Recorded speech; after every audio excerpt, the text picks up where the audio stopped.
Hi hello, എന്തൊക്കെയുണ്ട് വിശേഷങ്ങൾ? എല്ലാവരും സുഖമായിട്ടിരിക്കുന്നു. ഒരു ജേണൽ ചെയ്യാമെന്ന് വിചാരിച്ചു.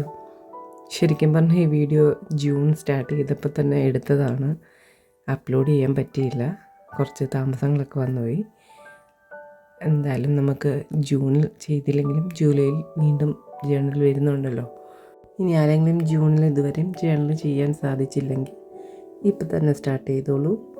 ഇല്ലെങ്കിൽ ജൂലൈയിലേക്ക് നമുക്ക് ഇതേ കാര്യങ്ങളൊക്കെ തന്നെ ചെയ്ത് പുതിയൊരു ജേണൽ ജൂലൈയിലേക്ക് വേണമെങ്കിൽ സെറ്റ് ചെയ്യാം.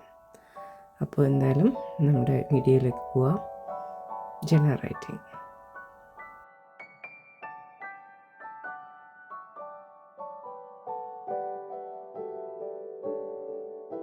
കൂടുതലും ഞാൻ ചെയ്തിരിക്കുന്നത് ബുള്ളറ്റ് ജേണൽ റൈറ്റിംഗ് ആണ്. നേരത്തെയൊക്കെ ഒരു ജേണൽ റൈറ്റിംഗ് എന്ന രീതിയിലായിരുന്നില്ല ഞാൻ ചെയ്തിരുന്നത്. എല്ലാ വർഷവും അച്ഛൻ ഇങ്ങനെ പുതിയ ഡയറിയൊക്കെ തരും. അപ്പോൾ അതിൻ്റെ ഫ്രണ്ട് പേജൊക്കെ എൻ്റെ പേരൊക്കെ എഴുതി ഒരു കൂട്ടുകാരിയോട് സംസാരിക്കുന്ന രീതിയിൽ ആയിരുന്നു ഞാൻ ഡയറി എഴുതുന്നത്. അതെനിക്ക് ചേച്ചി ഇങ്ങനെ ചെയ്യുന്ന കാണുമായിരുന്നു. അപ്പോൾ അതിൽ നിന്നാണ് എനിക്ക് അങ്ങനെയൊക്കെ ചെയ്യണമെന്നൊക്കെ ഒരു ഇൻസ്പിറേഷനൊക്കെ കിട്ടിയത്. ഇത്തവണ സോഫ്റ്റ് പാസ്റ്റൽസ് യൂസ് ചെയ്തിട്ട് ജേണൽ ചെയ്യാമെന്നാണ് വിചാരിക്കുന്നത്.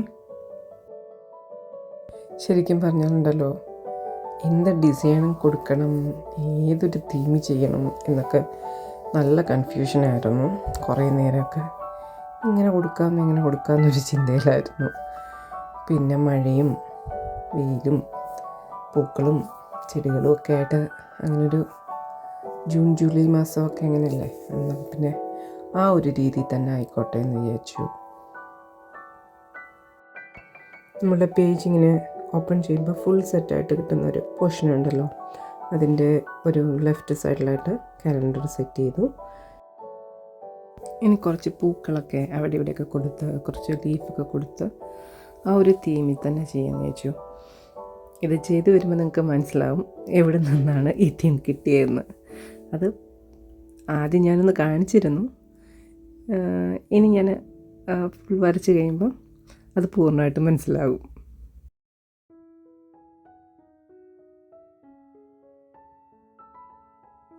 കുറച്ചായി സോഫ്റ്റ് പാസ്റ്റൽ മേടിച്ചിട്ട് കയ്യിലിരിക്കാൻ തുടങ്ങിയിട്ട് ഇതുതന്നെ യൂസ് ചെയ്തില്ലായിരുന്നു. നേരത്തെ കോളേജിൽ നിന്ന സമയത്ത് കുറേ പ്രാവശ്യം ഇത് ഒരുപാട് യൂസ് ചെയ്തതാണ്. പിന്നെ കുറേ നാൾ അതിൻ്റെ യൂസൊക്കെ മാറി ഇങ്ങനെ നിൽക്കുകയായിരുന്നു. വീണ്ടും ഇപ്പോൾ ഇതുപോലൊക്കെ എടുത്തൊന്ന് വരച്ചപ്പം ആ ഒരു ഉറക്കമില്ലാത്ത സമയം ഒന്നോർത്തുപോയി.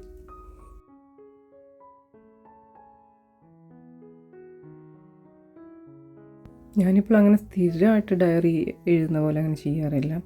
നേരത്തെയൊക്കെ ഞാൻ സ്ഥിരമായിട്ട് എഴുതുമായിരുന്നു. ഇടയ്ക്ക് എപ്പോഴോ ഞാനിങ്ങനെ എൻ്റെ പഴയ കാര്യങ്ങളൊക്കെ ഇങ്ങനെ അടുക്കി പെറുക്കിയെല്ലാം വെച്ച സമയത്ത് എൻ്റെ കുറേ ഡയറി എനിക്ക് ഇടയ്ക്ക് കിട്ടി. ഞാൻ എന്തെല്ലാം കാര്യങ്ങൾ അതിൽ എഴുതിയിട്ടുണ്ടായിരുന്നു. ഓരോ കാര്യങ്ങൾ നല്ല രസമാണ്. നമ്മളിപ്പം എടുത്ത് നമ്മുടെ പഴയ ഡയറിയൊക്കെ എടുത്ത് നോക്കുമ്പോൾ എന്തൊക്കെ വലിയ വലിയ മഹത്തരമായ കാര്യങ്ങളായിട്ട് നമ്മൾ പഴയ ഓരോ കാര്യങ്ങളൊക്കെ വളരെ സിമ്പിളായിട്ടും സില്ലിയായിട്ടും തോന്നുന്ന കാര്യങ്ങളൊക്കെ വലിയ എന്തോ സംഭവമായിട്ടൊക്കെ എഴുതിയിട്ടുണ്ട്. എന്തെല്ലാം കാര്യങ്ങൾ എഴുതി വെച്ചിട്ടുണ്ടായിരുന്നു. ഇടയ്ക്ക് അതെടുത്ത് നോക്കുമ്പോൾ എനിക്ക് ചിരി വന്നു. ഞാൻ എന്തൊക്കെയായിട്ടാണ് അത് ഓരോന്നൊക്കെ എഴുതി വെച്ചിരിക്കുന്നത്. എൻ്റെ അതിനകത്താണെങ്കിൽ ഒത്തിരി കാര്യങ്ങളുണ്ടായിരുന്നു. വീട്ടിൽ നടക്കുന്ന ചെറിയ ചെറിയ കാര്യങ്ങളും ചെറിയ ചെറിയ തമാശകൾ, പിന്നെ എന്തെങ്കിലുമൊക്കെ കണ്ട കാര്യങ്ങൾ, നമ്മളെവിടെയെങ്കിലും പോയിട്ടുള്ള കാര്യങ്ങൾ, പിന്നെന്താ പിന്നെ ഒരു ക്രിക്കറ്റ് സ്കോർ തന്നെയായിരുന്നു. ഒരു സമയത്ത് എനിക്ക് ക്രിക്കറ്റ് ഭയങ്കര ഭ്രാന്ത് പോലെയായിരുന്നു. ഇങ്ങനെ ഇരുന്ന് കാണുന്നത്, മിക്കപ്പോഴും ഇന്ന് ക്രിക്കറ്റ് കാണും, സ്കോറൊക്കെ എഴുതി വെക്കുക.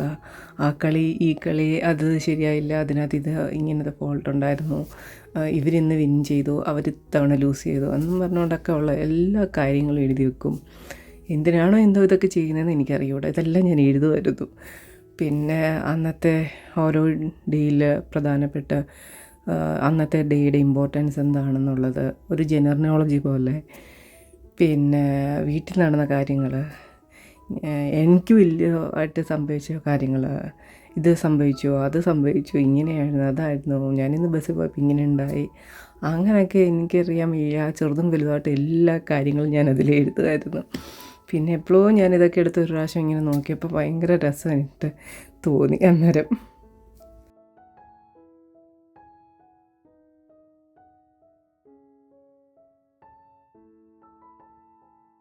ഇപ്പം കാണുമ്പോൾ ഏകദേശം മനസ്സിലാകുന്നില്ലേ ഞാൻ എന്താ വരയ്ക്കുന്നതെന്ന്.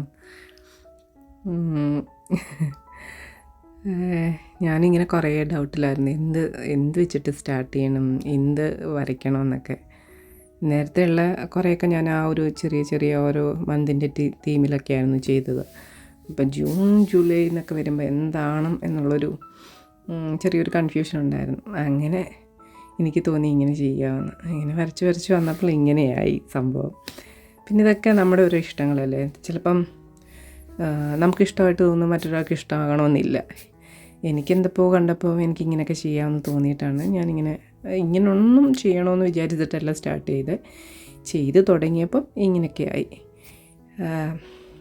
ഇനി ഒന്നുകൂടെ ഒന്നൊക്കെ കളർ ചെയ്ത് ഒന്നുകൂടെ ഒന്ന് ബ്രൈറ്റ് ചെയ്യാം.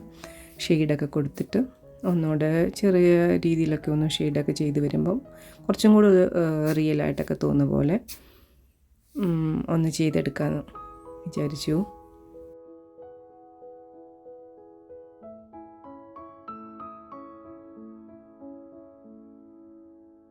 ഫസ്റ്റ് പേജ് ഓൾമോസ്റ്റ് കഴിയാറായി. ഇനി ആ മന്ത് ജൂൺ എന്ന് എഴുതിയിരിക്കുന്ന ഒന്നുകൂടെ ഒന്ന് ഡാർക്ക് ചെയ്ത്, പിന്നെ ആ വെള്ളം ഇങ്ങനെ ചെറിയൊരു എന്താ പറയുന്ന ഒരു ഓളങ്ങളെന്ന് പറയാൻ പറ്റില്ല, ചെറുതായിട്ടൊരു അതിൻ്റെ ഒരു ചലനമൊക്കെ സംഭവിക്കല്ലോ, അങ്ങനെയൊക്കെ പറഞ്ഞ് ചെറിയൊരു എഫക്റ്റൊക്കെ കൊടുത്ത് കുറച്ച് ലീഫോ അങ്ങനെ എന്തെങ്കിലുമൊക്കെ കൊടുത്ത് അങ്ങനെ കുറച്ചുകൂടെ ഒന്ന് അതിനെ ഒന്ന് ബ്രൈറ്റാക്കി എടുക്കാം എന്ന് വിചാരിച്ചു.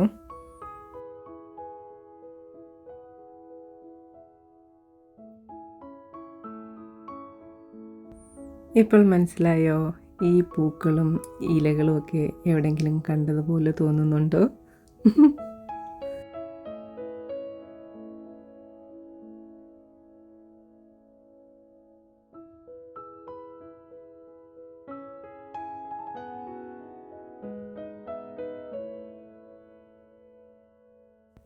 ഇനി ജൂണിലെ ഓരോ വീക്ക് ഉണ്ടല്ലോ, ആ ഓരോ വീക്കിലും വരുന്ന ഓരോ ഡേറ്റ്സിനെ സെപ്പറേറ്റ് ആയിട്ട് ഓരോ കോളായിട്ട് മാറ്റി നമുക്കൊരു ബുള്ളറ്റ് ജേർണൽ എങ്ങനെ ചെയ്യുന്നു ആ രീതിയിൽ ചെയ്യാനാണ് ഉദ്ദേശിക്കുന്നത്.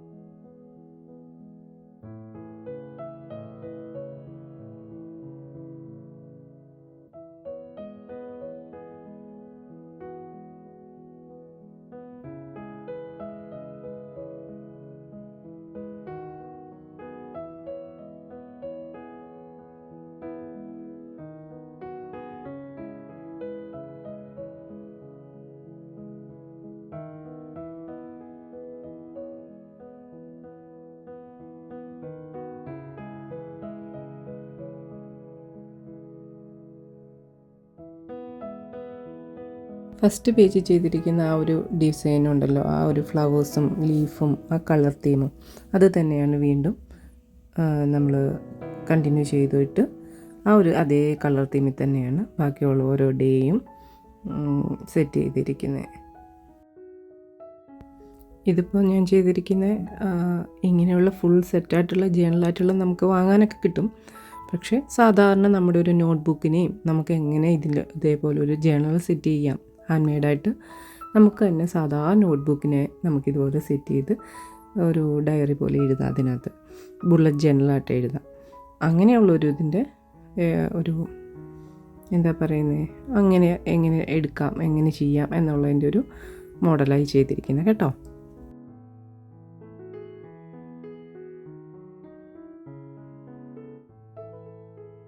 ഞാനിപ്പോൾ ഇവിടെ ചെയ്തിരിക്കുന്ന ഓരോ ഡേയും, അതായത് ജൂണിലെ ഓരോ ഡേയ്സും അതേ സെയിം തന്നെയാണ് റിപ്പീറ്റായിട്ട് ചെയ്തിരിക്കുന്നത്. അത് നമ്മുടെ ഇഷ്ടം കേട്ടോ, നമുക്ക് ഇഷ്ടമുള്ള രീതിയിൽ തന്നെ ചെയ്യാം. ഞാനിപ്പോൾ സെയിം തന്നെയാണ് റിപ്പീറ്റായിട്ട് ചെയ്തിരിക്കുന്നത്. ഫുൾ 30 ഡേയ്സും ഇങ്ങനെ തന്നെ റിപ്പീറ്റായിട്ട് ചെയ്തു. എന്നിട്ട് അതേപോലെ തന്നെ ഇഷ്ടമുള്ള പോലെ നമുക്ക് കളർ ചെയ്യാം കേട്ടോ. ഞാനിപ്പോൾ ഇതേപോലെ രീതിയിലാണ് കളർ ചെയ്തിരിക്കുന്നത്. സെയിം തീം തന്നെ, ചില ഫ്ലവേഴ്സും ചില ലീഫോ എന്തെങ്കിലും ചെറിയ വ്യത്യാസങ്ങളൊക്കെ വരുത്തിയിട്ടേ ഉള്ളൂ. എന്നാലും ഓൾമോസ്റ്റ് എല്ലാം സെയിമായിട്ട് തന്നെയാണ് ചെയ്തിരിക്കുന്നത്. ഇതിനകത്തപ്പം നമുക്ക് ഓരോ ഡേയിലും ഉള്ള ഓരോ ബുള്ളറ്റ് ജേണലായിട്ട് നമുക്കതിനകത്ത് ചെയ്യാൻ പറ്റും. ആ ഒരു രീതിയിൽ എല്ലാം കംപ്ലീറ്റായി. അങ്ങനെ 30 ഡേയ്സും കംപ്ലീറ്റ് ആയി. ഇനി നമുക്ക് അതിൻ്റെ താഴെ കുറച്ച് പോർഷൻ ഉണ്ട്. അവിടെ നമുക്ക് ഞാനിപ്പോൾ എന്തെങ്കിലും നോട്ട്സ് എഴുതുന്ന രീതിയിൽ എന്തെങ്കിലും ഇമ്പോർട്ടൻ്റ് ആയിട്ടുള്ള കാര്യമോ ആ മന്തിൽ എന്തെങ്കിലും വേറെ എന്തെങ്കിലും നമുക്ക് ആരെങ്കിലും ബർത്ത്ഡേ ആയിട്ടുള്ളതോ അല്ല എന്തെങ്കിലുമൊക്കെ നോട്ട്സ് ആയിട്ടുള്ള കാര്യങ്ങൾ സെപ്പറേറ്റ് എഴുതണമെങ്കിലോ ആ രീതിയിൽ എഴുതാം എന്ന രീതിയിൽ ഒരു പോർഷനായിട്ടാണ് എടുത്തേക്കുന്നത്. അതിന് വേറൊരു ഒരു വുഡൻ തീമൊക്കെ ആയിട്ട് ഒരു ബോർഡറൊക്കെ കൊടുത്തിട്ട് കംപ്ലീറ്റ് ചെയ്തെടുത്തു. ഞാൻ ഫൈനൽ ടച്ച് ആ ഫ്ലവേഴ്സിനൊക്കെ കുറച്ചുകൂടെ ഒന്ന് ചില പോർഷൻസ് മാത്രം ഒന്ന് ബ്രൈറ്റാക്കി ഒന്ന് ബോൾഡാക്കി കൊടുത്തു. ലീഫിൻ്റെയൊക്കെ ചില പോർഷൻസ് മാത്രം ഒന്നുകൂടെ കുറച്ചുകൂടെ ഒന്ന് ബോൾഡാക്കി എടുത്തു. അങ്ങനെ സിമ്പിളായിട്ട് പെട്ടെന്ന് നമുക്ക് ചെയ്യാൻ പറ്റും. ഡ്രൈ പാസ്റ്റലായതുകൊണ്ട് സോഫ്റ്റ് പാസ്റ്റലായതുകൊണ്ട് കുറച്ചുകൂടെ ഈസി ആയിട്ട് നമുക്ക് കളറിങ്ങും കാര്യങ്ങളും ചെയ്യാം. വളരെ കുറച്ച് സമയം മതി, പെട്ടെന്ന് സെറ്റ് ചെയ്ത് നമുക്ക് എടുക്കാൻ പറ്റും. ഇങ്ങനെ നമ്മൾ ചെയ്യുമ്പോൾ കുറച്ചുകൂടെ നമുക്ക് ഇഷ്ടം തോന്നും എഴുതാൻ. വെറുതെ ഉള്ളൊരു ഇങ്ങനെ പ്ലെയിൻ പേപ്പറിൽ എഴുതാതെ ഈ രീതിയിൽ ചെയ്യുമ്പോൾ കുറച്ചുകൂടെ ഇഷ്ടം തോന്നുന്നു എഴുതാൻ. നമ്മളെന്തെങ്കിലുമൊക്കെ നമുക്ക് എഴുതാനുള്ള കാര്യങ്ങളൊക്കെ ബുള്ളറ്റ് രീതിയിൽ എഴുതി പോകാനും ഈസി ആട്ടോ. ഇതിപ്പോൾ ജൂണിൽ ചെയ്തത് കുറച്ച് ലേറ്റ് ആയിപ്പോയി ഞാനിപ്പോൾ വീഡിയോ അപ്ലോഡ് ചെയ്യാൻ. എങ്കിലും നമുക്ക് ജൂലൈയിലും ഇതേ തീമെല്ലാം ചെയ്യാം. ഇനി ജൂലൈ നമുക്ക് ഇത് ഇഷ്ടമില്ലെങ്കിൽ നമുക്ക് ഇഷ്ടം അനുസരിച്ച് മാറ്റി എടുക്കുകയൊക്കെ ചെയ്യാം. ഇതാണ് ഫൈനൽ ലുക്ക്. ഇനി ഈസി ആയിട്ട് നമുക്ക് ചെയ്യാം. പക്ഷേ ഇതിലത്തെ സാധനങ്ങളൊക്കെ നമുക്ക് വാങ്ങുമ്പോൾ നല്ല പ്രൈസാണ്. നമുക്ക് സാധാ നമ്മുടെ നോട്ട്ബുക്കിൽ ഇങ്ങനെ ഈസി ആയിട്ട് ചെയ്ത് നോക്കാം. ഇഷ്ടപ്പെട്ടിട്ടുണ്ടെങ്കിൽ തീർച്ചയായും ട്രൈ ചെയ്ത് നോക്കൂ. പിന്നെ നിങ്ങൾക്ക് ഇഷ്ടപ്പെട്ടിട്ടുണ്ടോ ഇല്ലയോ എന്നുള്ള ഫീഡ്ബാക്ക് പറയണം. ഇതുവരെ ഇങ്ങനെ ഡയറി ഒന്നും എഴുതിയിട്ടില്ലെങ്കിൽ ഇനി ഒന്ന് ട്രൈ ചെയ്ത് നോക്കൂ. സാധാ ഒരു നോട്ട്ബുക്ക് എടുത്തിട്ട് ഇങ്ങനെ ഒന്നുമില്ലെങ്കിൽ വെറുതെ എന്തെങ്കിലും എഴുതുമ്പോൾ ഇതേപോലെയൊക്കെ ഒന്ന് സെറ്റ് ചെയ്തിട്ട് എഴുതുകയാണെങ്കിൽ കുറച്ചുകൂടെ രസമായിട്ട് നമുക്ക് എഴുതാൻ പറ്റും. ഇതുവരെയും ചെയ്തിട്ടില്ലെങ്കിൽ ഒന്ന് ട്രൈ ചെയ്ത് നോക്കൂ. ഇനി അത് അല്ല നിങ്ങൾക്ക് ഇതുപോലെ എഴുതുന്ന ആളുകളൊക്കെ ഉണ്ടെങ്കിൽ അവർക്കൊന്ന് ഷെയർ ചെയ്ത് കൊടുക്കണേ. ഇതുവരെ എൻ്റെ ചാനൽ സബ്സ്ക്രൈബ് ചെയ്തിട്ടില്ലെങ്കിൽ ഒന്ന് സബ്സ്ക്രൈബ് ചെയ്ത് സപ്പോർട്ട് ചെയ്തേക്കണേ. Thank you so much for watching my video. നമുക്ക് നെക്സ്റ്റ് വീഡിയോ കാണാം. Take care. Bye bye.